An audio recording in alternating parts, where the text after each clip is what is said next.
Nalbari medical college হোৱাৰ পৰা এই ঘগ্ৰাপাৰ অঞ্চলৰ গুৰুত্ব যথেষ্ট বৃদ্ধি পাইছে আৰু সময়ে সময়ে এটো অনুভৱ কৰি থকা হৈছিল যে ইয়াত এটা ভাল থাকিবৰ বাবে অতিথিসকল আহিলে থাকিবৰ বাবে এটা সুবিধা কৰিব লাগে। মন্ত্ৰী জয়ন্ত মল্ল বৰুৱা ডাঙৰীয়াৰ প্ৰচেষ্টাত ইয়াত লোক নিৰ্মাণ বিভাগে 4,96 লাখ টকা ব্যয়েৰে অতিথিশালা এটা নিৰ্মাণ কৰি উলিয়াইছে।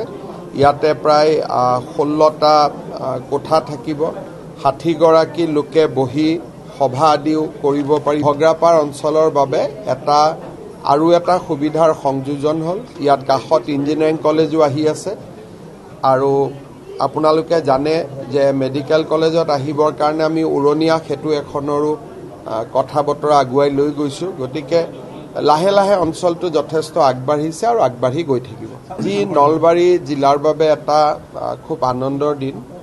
আমি মিড ডে মিল যেতিয়া স্কুলত বনাওঁ তাত এটা নিৰ্দিষ্ট পৰিমাণৰ চৰকাৰৰ পৰা পুঁজি আহে, কিন্তু খোৱা বোৱা যিমানটো সেই পুঁজিৰে পুষ্টিকৰ খাদ্য দিব লাগে হয়তো দিব পৰা নাযায়।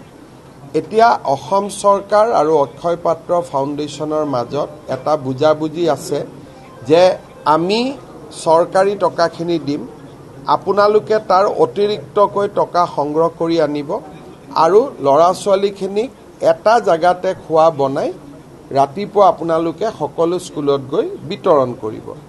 আমাৰ মধ্যাহ্ন আহাৰ যোগানৰ বাইদেউসকলৰ ইয়াত চাকৰিত অসুবিধা নহয়, কাৰণ বিলোৱা কামটো আমি তেওঁলোকক দিওঁ আৰু এই ধৰণে বহু দিনৰ পৰা কামৰূপ জিলাত এই আঁচনিটো চলি আছে, সকলোৱে সুফল পাইছে আৰু ইয়াৰ লগত যোৰহাট জিলাতো আমি আৰম্ভ কৰিছিলোঁ। মাজুলীত নিৰ্মাণৰ কাম চলি আছে।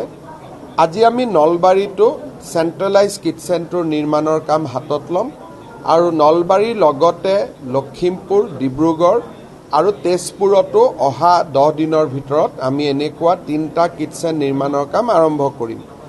মোৰ মনত ইচ্ছা আছে যে গোটেই অসমত সকলোতে হ'ব লাগে, কিন্তু অক্ষয় পাত্ৰৰো ইমান সম্পদ নাই। তেওঁলোকেও বিচাৰে যে পৰ্যায়ক্ৰমে আগবাঢ়ি গৈ থাকক। গতিকে আজি নলবাৰীত এই কামটো আমি আৰম্ভ কৰিম।